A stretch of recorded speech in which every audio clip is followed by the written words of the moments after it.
Hi, I'm Connie Whitman, your host, and you're listening to Enlightenment of Change on webtalkradio.net. Thanks so much for joining us this week. So my motivational quote today is by Nelson Mandela, and he says, "There is no passion to be found playing small, in settling for a life that is less than the one you are capable of living." So how many of you jump out of bed each morning and you're ready to conquer the world? And how many of us wake up each day thinking, how many more days till the weekend? Although that might not be applying lately with the COVID-19 virus. Work is truly work when you dislike your job or dislike where you are in your career, right? So don't you wish that you had the keys to uncover your strengths, to make work more fun? Yes, fun. To really show up and for you to be your best and make it fulfilling for you on the backside. So of course, the answer is yes. And of course, I have an amazing guest today, and we're going to discuss career fulfillment and showing up big in life during the next 30 minutes. So get ready as my guest, Pat Roque and I discuss how to live a fulfilling life and create the success that you're craving right now. Now, Pat is truly the rock star transformation coach, is a sought after keynote speaker. That's not happening too much lately. Career success coach and author who lives on a laptop life from Myrtle Beach, where she is right now in South Carolina, to Wayne, New Jersey, up here by me. Now, as a top work from home expert, she founded her virtual company in 1988, so she's been doing this a while, and did her master's thesis on best practices for virtual teams in 2001, before 9/11 made this a hot topic. Now, Pat leverages her unorthodox corporate, agency, and virtual team leadership experiences as she empowers professionals and teams to rock their career and their life without selling your soul or losing your mind. Now, Pat shares candidly life lessons from her rearview mirror, including how she bounced back from a rock bottom situation to help you not only survive but thrive despite this virus. Now, Pat is going to share how a box of rocks transformed her life, how to stay connected while continuing to grow your career even during this pandemic, and with a 90-day success plan, she shares 3 secrets to focus your priorities and make a quantum leap by up-leveling your mindset, skill set, and tool set to find your dream roles in the next chapter of your life. Whew! So please welcome my amazing rock star guest, Pat, to the show. So Pat, thanks for being on. Yay! Hey, Connie. Yay, Thank you for having me. This is so much fun. Yes, and this is our second show I think we've done together. I think it was about a year ago we did another one. So with everything going on with the COVID-19, you're doing a lot to try to help people shift and pivot to that virtual realm. So we just have a lot to talk about. And pivoting doesn't mean just going into triage mode. We want to talk about how to make your life fulfilling and how to help you thrive through and at the end of this pandemic. And that's really what I think we're going to talk about today. So you've been coaching career-driven professionals and other teams for decades. How have you seen the pandemic impact different people's different needs? It's interesting. So having been a virtual team leader since 1988, there was no technology to go with it, if you remember. Yeah, so sure.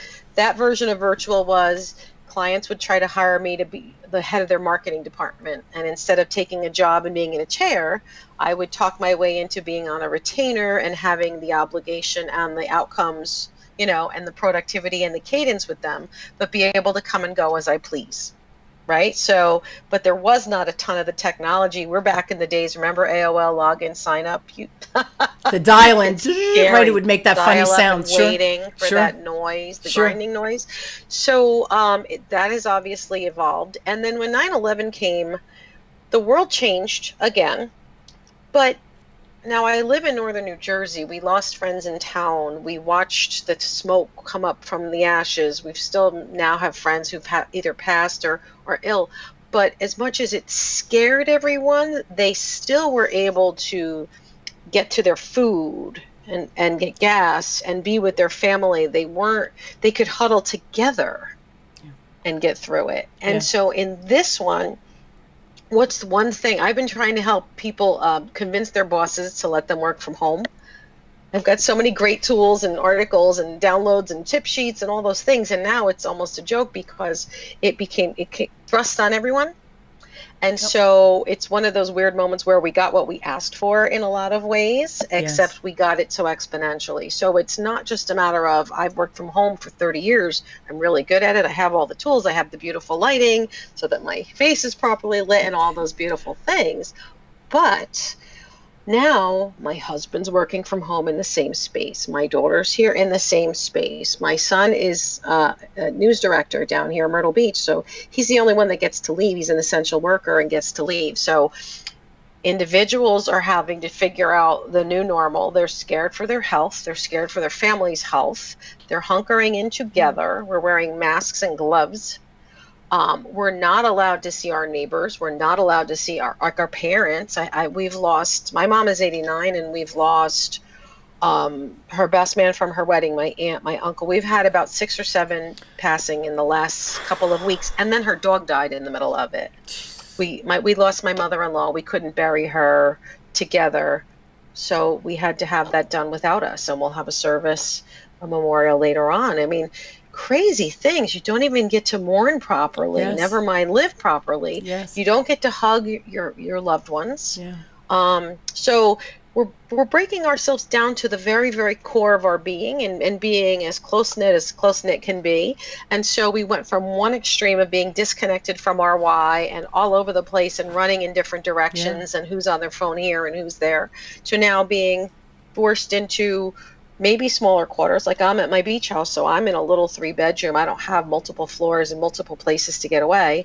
So togetherness is a whole new thing, right? And so individuals are navigating it. Like I watched the news. So we watch NBC now because my son works for them. And so Al Roker was exposed to someone, or his wife was. So the newsman from NBC was home, and he had his Facebook iPhone in his little holder and his little glow light like I have set up here. And then he took his laptop and did the news. And then Savannah Guthrie was down in her basement. Her husband was her videographer, and she said she duct taped the door and the kids were banging.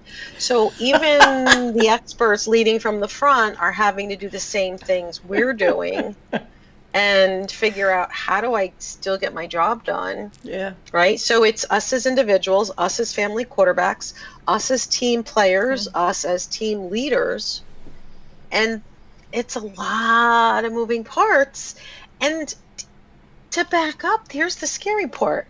Before this happened, Gallup, I love Gallup. Strength Finders, I'm all about it. Gallup was saying 7 out of 10 employees were disengaged and unhappy, so they were showing up at work and mentally 1 foot out the door before this. Then I read data from the Pew Research Foundation and Kaiser and some others that were anywhere between 50 and 70% of employees were going to look for new jobs this year before the pandemic. So you've got this really interesting dynamic of people who were not necessarily as happy where they wanted to be. They feel, people feel overlooked. They were passed up for promotions. They feel stuck in their jobs, or maybe they took a buyout and then realized, now what am I supposed to do? So there was a lot of discontent before the coronavirus, and now we've got that extra many-layered dynamic on top of it. So I mean, I had 2 choices, right? My choices were to hunker down and hide my head under the pillow or stick it in the sand and hope it blows over. And then, because I actually was just launching a new program, right? And then I said to myself, there's people out there that need me. Just like there's people out there that need you, Connie. That's why you're here. That's why we're both here doing this, to serve your audience and mine. Because people need support. And there are lots of people who are looking to lead from the front. They know that their family's watching.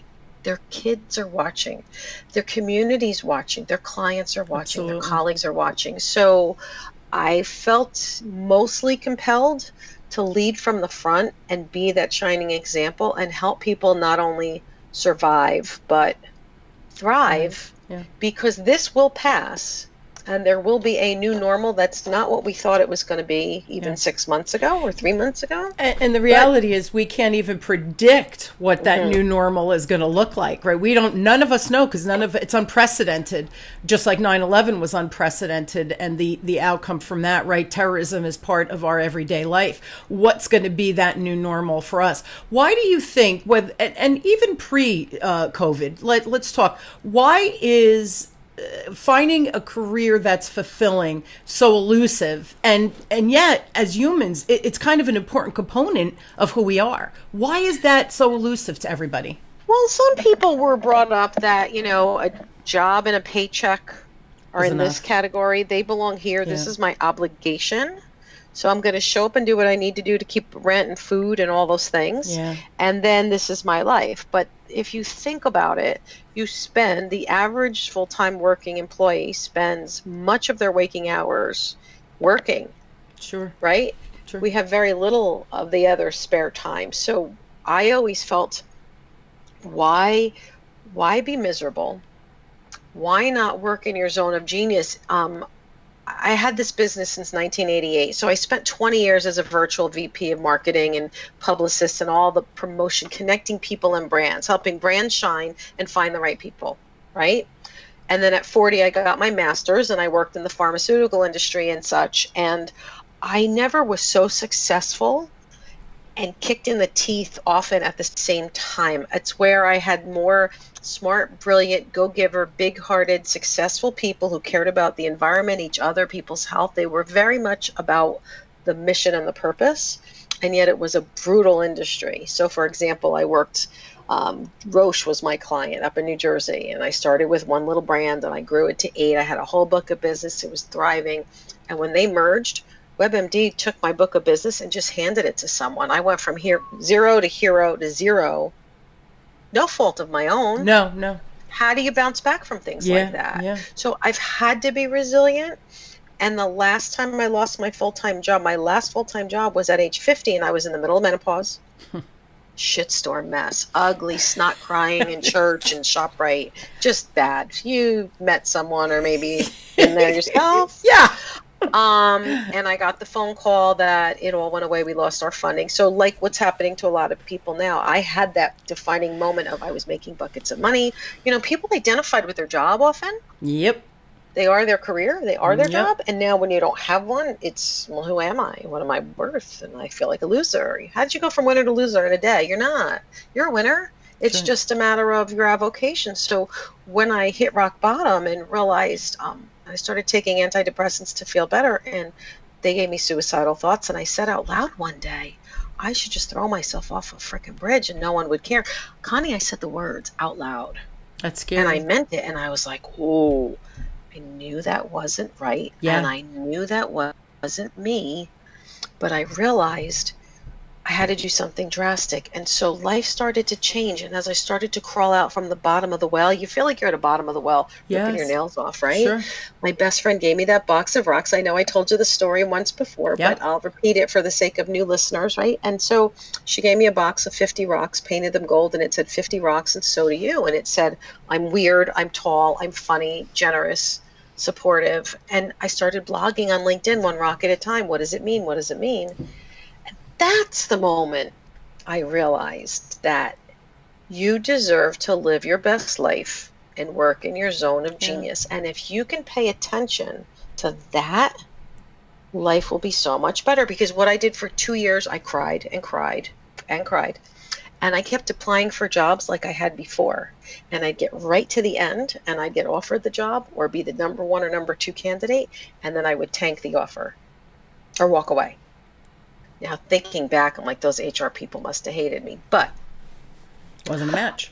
I had paid attention and I realized that I was smart enough to know that I was listening to the gut instinct and saying something feels very disconnected. Sure. Like, what's the definition of insanity? Making the same mistake over and over and expecting a different outcome. And that was when real clarity about career soul searching and understanding what matters. And realizing if you pay attention to what you're really good at, you can work and you should be serving in your zone. Like you are doing this, like breathing. You are so good at what you do. Thank you. I love what I do. Between the coaching and the hosting, like you are just shining. I just look at you, it's oozing out of every pore.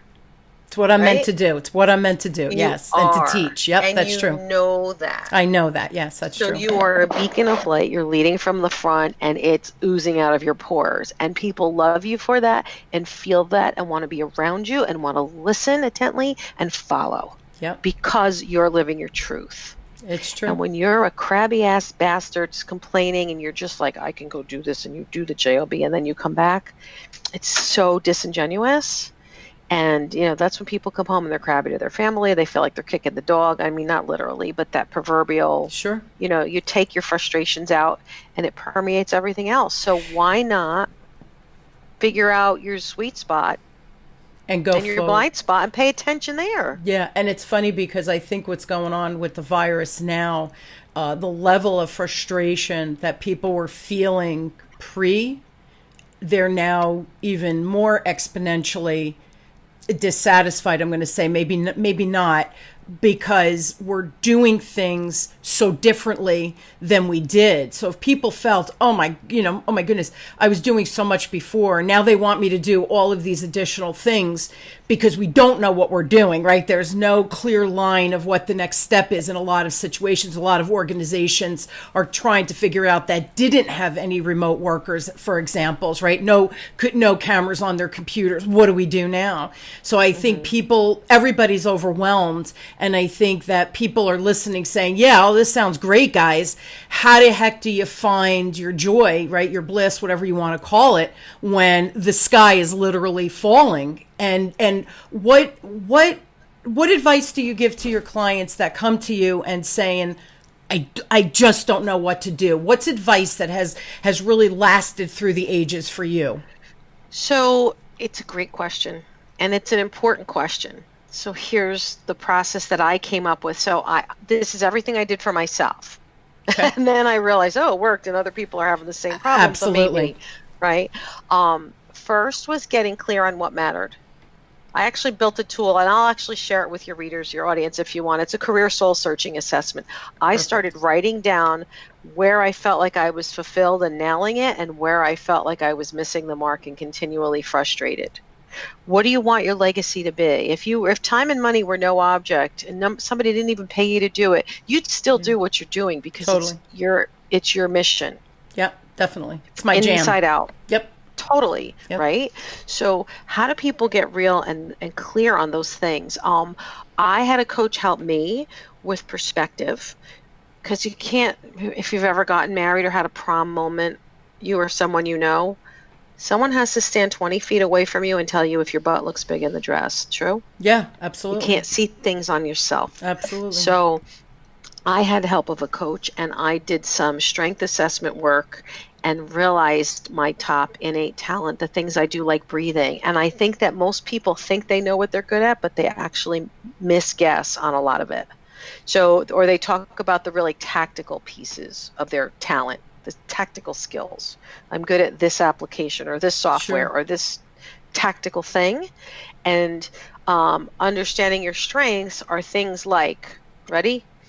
I am an activator. I get things done. Strategic. We know what that means. Sit down and see the end of the chess game before you start. Sure. A maximizer. It made me realize I don't love working with people who I have to beg to know they're awesome. Like it sucks the oxygen out of the room for me because I'm an empath. Yep. I need a nap. Yep.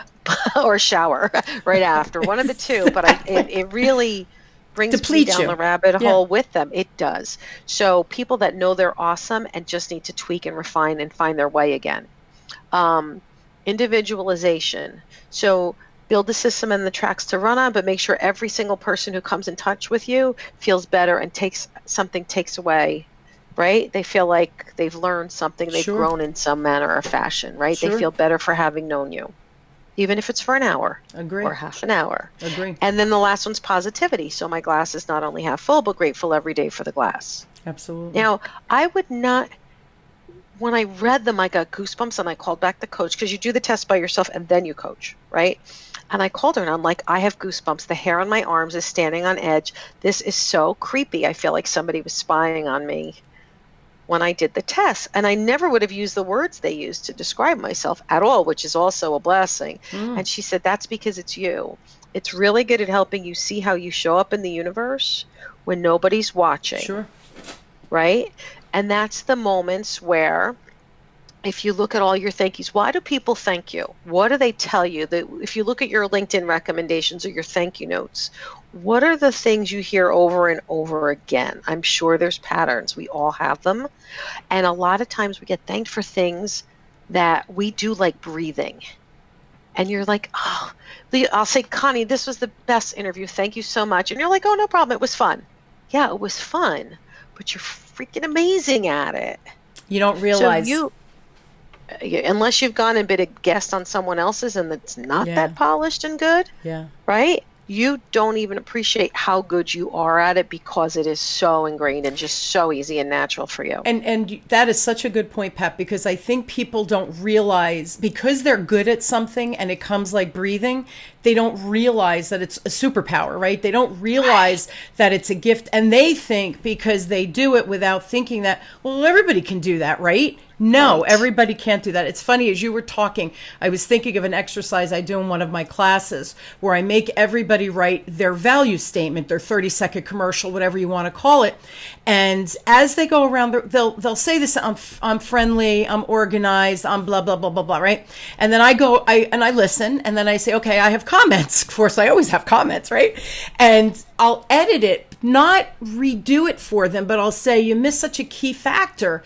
I see you as, you articulate your thoughts as in class, as somebody else was saying something, you articulated how you supported them and how you learned something from them. And everybody doesn't do that. And you'll see them say, oh, you noticed that? And everybody in the class will say, oh, yeah, you really are good at that. So it's very hard, I think, for people to really self-reflect and brag about, hey, I'm good at, because we're taught when you brag, you're a jerk, you're braggadocious, you're arrogant. So we want to hide who we are. And yet when you point out to me is so clear that I see in class, and then when I say it, they go, oh, like, thanks. And I go, no, like, do you hear me? Because everybody doesn't have that skill. Like, I give one example. I had a young man, he spoke like 7 languages. And I said to him, so if I was your client and through our conversation, you told me you spoke 7 languages,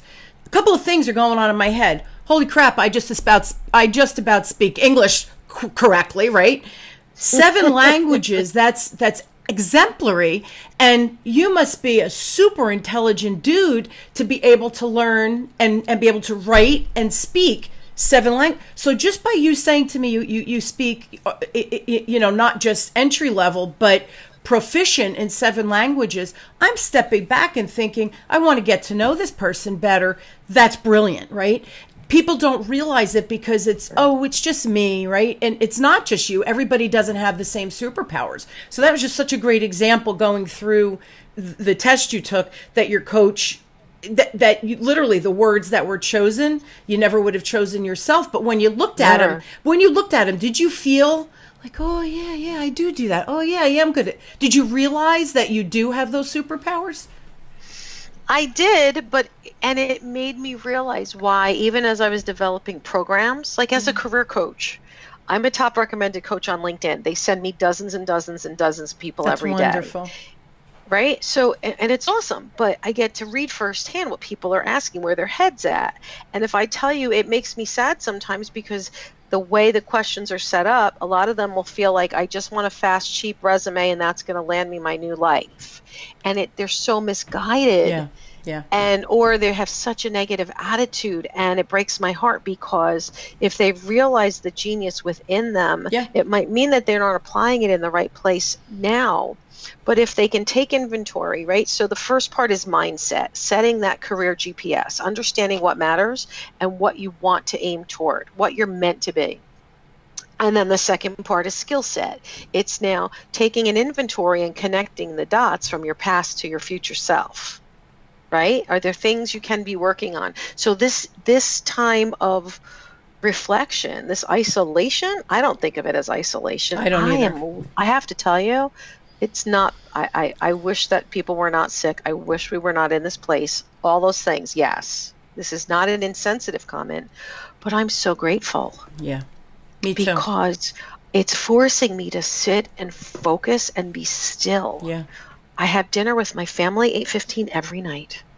Even if my son's shift changes because he's in the news, he has to do shifts, like does the 4, 5, 6, 7, comes back, goes back for the evening late shift. So, but 8:15, we've had dinner as a family at the table, fresh food cooked every day. When's the last time you did that? Absolutely.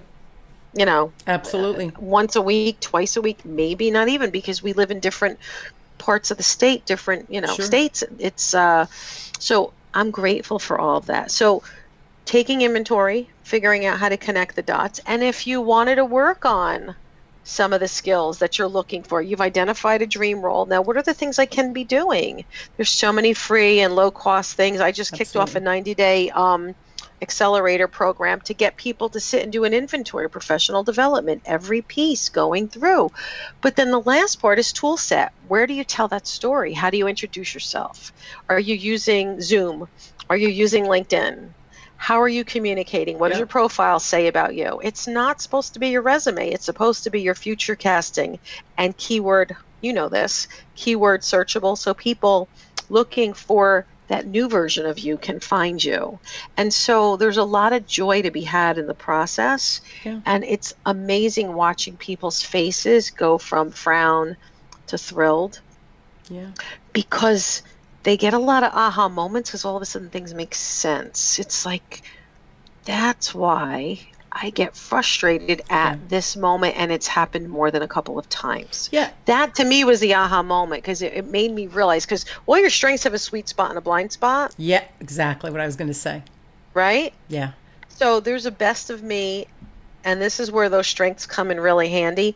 I'm smart as shit. I'm so fast. I can see the end of the game before we start, so that's a blessing. True? Usually. Me too. Same thing, but you don't see the detail. But I have to remember to slow down, that people's brains don't work the same way mine do. That's right. And slow it down and bring it down so that the individual can receive it in a way that they can process it and come to the conclusion and let them think it's their idea. Absolutely. So I'm not telling you this is what you should be doing. I often will say, here's my little anecdotes. I'm always telling anecdotes. So some days I talk about being like the wizard on The Wizard of Oz. And you're Dorothy, right? The answers and the gifts are inside of you all along. It's just you needed perspective, and you needed to go through some experiences to be grateful and see them and put a new lens on it. Yep. Or some days, here's a good one. You'll like this. Some days I say, if you watch American Idol, I don't, but yes, I know. But you know what I mean? It's music competition. And I'll say, I'm Katy Perry. I'm the Katy Perry of career coaching. And they're like, what? You're crazy. I said, well, I could be crazy. I have that wicked sense of humor, but that's not it. Because you and I help people, thousands of people, hundreds, if not thousands of people. We do this. We've lived through the experience so many times, many more times we'd ever do in our own lifetime. For ourselves. Absolutely. So when someone shows up and they always say, you don't understand, I'm the only one that, and then they answer the rest of the question or fill out the paragraph, okay? Because it's the first time they're doing this. So for them, it's an N of one and it is unique. But for us, we've got 30-something years of doing this. We've been around the block. We've helped thousands of people. And you see patterns of how to rise above. Absolutely. And you see the tracks to run on, and you understand the people who are going to be in it to win it and are going to do the things that need to happen one day, one step at a time. And the ones who are going to say, oh no, that'll never work, and cross their arms. And you know what? Both people are right. That's right. What the you ones think who will becomes... take action are right. But so the judges on Idol will sit there, and this beautiful contestant will come up and sing, and some of them are amazing and some of them not so much. But they're able to give wisdom and guidance on the fly to this perfect stranger in really tangible things to do. Yeah, really. Because they've been down the road. And they've seen it, and they might recognize some things of them their early selves in their own careers, right? I used to think that way too, and now look, and if you just pay more attention to this or pay more attention to that, and they change the direction and the trajectory of these people's lives right in front of them. You know what's interesting, Pat? We all have superpowers, which is awesome, and you should identify them, right? You should own them. The flip side, though, is we have blind spots. You don't know what your blind spots are because they're blind spots. So I always say, I have this quote that I say, you don't know what you don't know until you know it. Then once you know it, you have a choice. You can either say, oh, I do know that blind spot. Let me do something to rehab it or to make it better. Or, oh, yeah, I know I have that blind spot. I don't care. That's a choice, right? And if you don't care, that blind spot now you know is no longer a blind spot because you see it's there. But you can choose to not act on it. You could choose to not evolve. You could choose to not change. Okay, that's on you. But once typically we see a blind spot, you can't unsee it. There's an opportunity. Right. That's the opportunity for growth. And people don't always see the blind spot. As soon as you see the blind spot through coaching or whatever it is, maximize that, do something about it, get rid of that blind spot for good, and now propel yourself forward, whatever that is for the people listening. We're out of time, but I have one more question. You have the 90-day program. So why is a 90-day game plan so important? Why do you think that 90-day is kind of the magic number?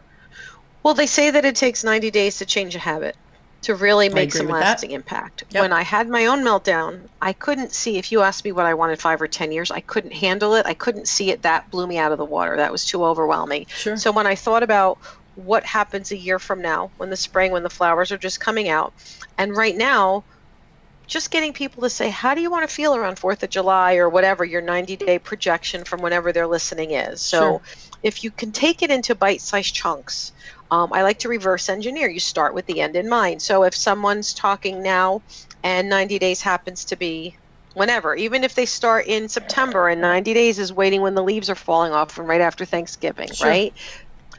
What do you want to feel differently about family, fun, fitness, better finances, and your fabulous career? How do you want to feel with the impact? And then you can go back and look each month.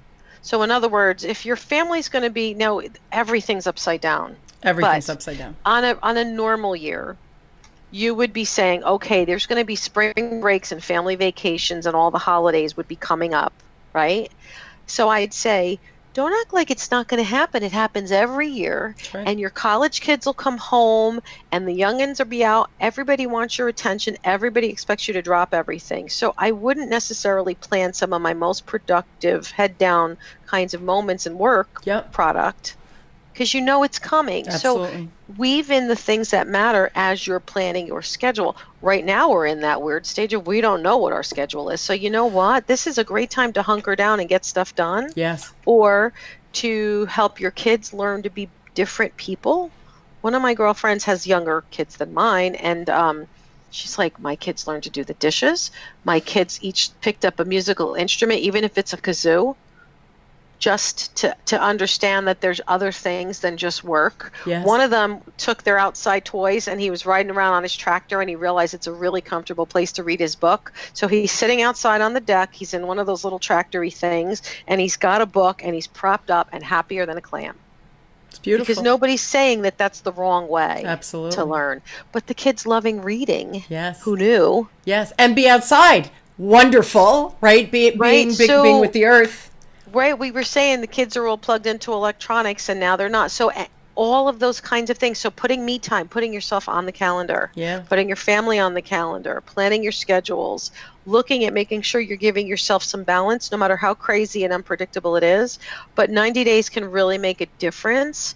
And then you get to say, okay, what worked, what didn't, what do I want to do better? Sure, shift. And reset and do the 90 days again. Yeah, I like that because you're not looking a year. It's like taking the mountain and breaking it into the molehills. It's exactly what you're saying. So take it piece by piece. Take it 3 months at a time.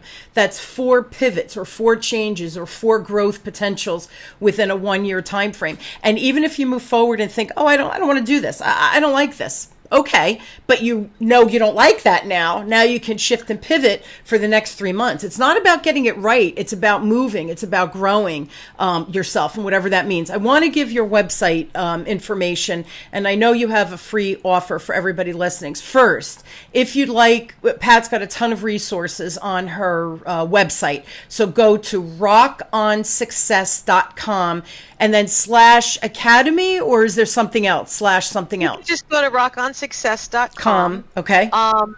What I'm going to do is, if anybody has questions and has one-on-one type of questions, they can go to rockonsuccess.com/coffee, because I've used virtual coffee to get together with people. Love it. And I actually have a gift to teach you or them how to put time on their calendar with people they want to meet up with. It's rockonsuccess.com/coffee bonus, meaning it's a little short 15-minute training. I've set it to free for you and for them, and they can learn how to use a free calendar tool and a free scheduler and say to someone, hey, Connie, let's grab virtual coffee. And then we don't have to do that cheesy back and forth. What's good for you? No, what's good for you? And it'll have a reminder. And like for me, someone will say, it's a personal hello. We want to collaborate. You want to hire me as a speaker or hire me as a coach. You tell me what your expectation and goal for the call is and give a little bit of background, and then both of us have that reminder, so we are present. Yes, and prepared. Going into the call, yes. We're both present. We've both done it. It's not salesy. It's not cheesy. It's a great way to work on reacquainting with your advocates and turn them into champions. Let your mentors and your friends help you during this time. Absolutely. It's a beautiful way to just touch base and stay connected with people. And I think that's what's missing. People will not feel alone. You know that hashtag alone together? Yes. So the virtual coffee is my gift to help people learn how to be alone together. Yeah. You know what's funny with that too is I'm talking more to people now than I did when we were running around crazy with everybody's schedule being what it was, pre-COVID. So it's kind of interesting that because I use technology, I maximize technology because I use it in my everyday business, my everyday life. But I feel like I'm talking to people more than when I did before, which is just really interesting. Also texting more. Where before it'd be like, oh, you have to call them. Oh, you have to call them. Now I'm like, I'm thinking of you guys. Okay. Everybody okay? Your mom, dad, good. And you have a 5-minute text exchange. We don't have to get on the phone. It's not a big deal. Where I wouldn't have had the time to do that in the past because I was just so cluttered with got to do this, got to do that, get this done.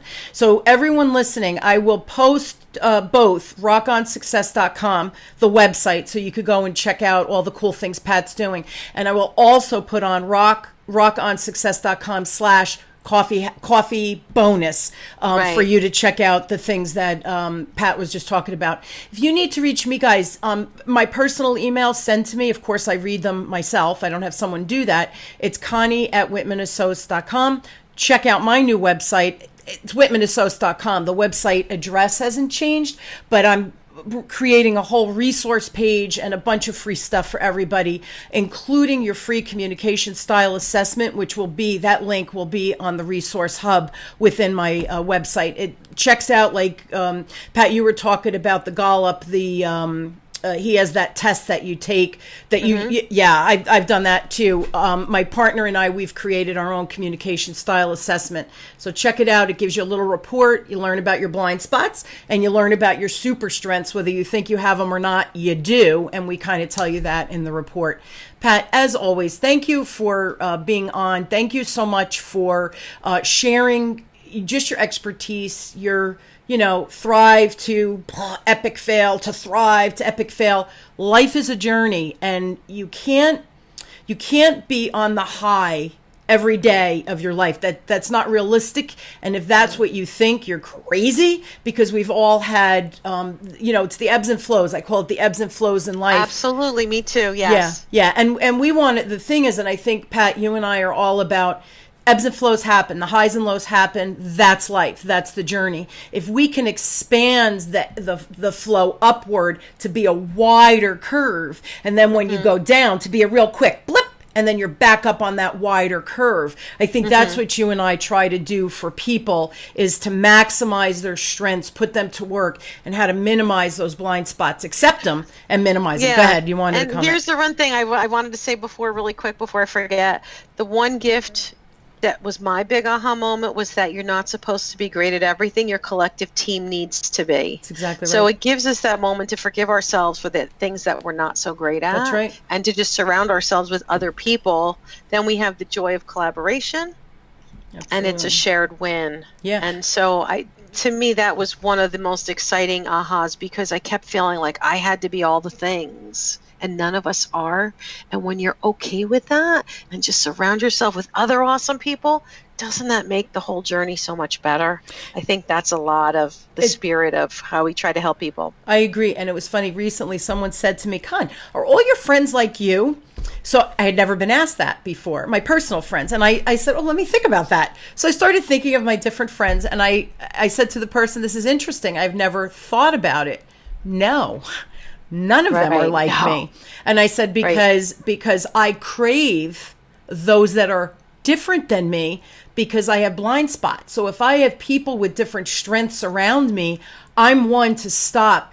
My husband is an opposite behavioral style, how he communicates. And oftentimes I'll say something and he'll just look at me and I'll think, what did I say wrong? And he'll say, oh my God, there was no empathy in that statement. And I go, yeah, okay, tell me, what should I have said, right? So it's that ability to step back and think, I know I don't know everything. So most of my friends are opposite of me because they cover my blind spots. They call me out. They go, what is wrong with you? Where if someone was exactly like me, they'd be like, oh, you're great. You're great. You're great. No, I'm not. I am great, but I'm not all great, right? There's these blind spots. So that was a real interesting question that one of the students in one of the classes asked me. And I thought that was a really thoughtful and very good question. And now I use that as an example that you want to surround yourself by people that support and do things differently than you. You can't be good at everything. Pat, well said. Well said. We're out of time, guys. I know Pat and I could keep going. I know it's a problem for us that we don't know when to stop talking, right? Because we love talking. It's one of our superpowers, right? We love talking and we love listening. And we love sharing and loving people too. I think that's another big plus for you and I. We're grateful for all the people in our lives as well. I think you and I are very simpatico with those types of behaviors. Yeah. Guys, Pat, thank you again. Guys, thank you so much for joining us. I hope you've been motivated and inspired by today's conversation. Again, free resources from Pat for you, free resources from me as always. And I hope you will join me weekly as we question and build and discover together that change is inevitable. COVID-19 has taught us that. What are you going to do about it? How are you going to change? How are you going to evolve? Staying where you are is not an acceptable answer. You have to grow. You have to expand. Challenge yourself. Embrace it. Take this time, like Pat said, that we're home and we're not commuting. Take that commuting time and take an online class. There's a ton of free resources out there for you. Change, evolve, develop, become the 2.0 version of yourself. It's waiting for you. You just have to step into your own personal greatness. Pat, thank you again. Everyone, thank you again. You've been listening to Enlightenment of Change with me, your host, Connie Whitman, on webtalkradio.net. I wish everyone an inspired week. I really do hope our show inspired you and put a little kick in your step. And by all means, please stay safe, please stay healthy, and please stay inside. Let's keep flattening that curve out there, guys, okay? Be well.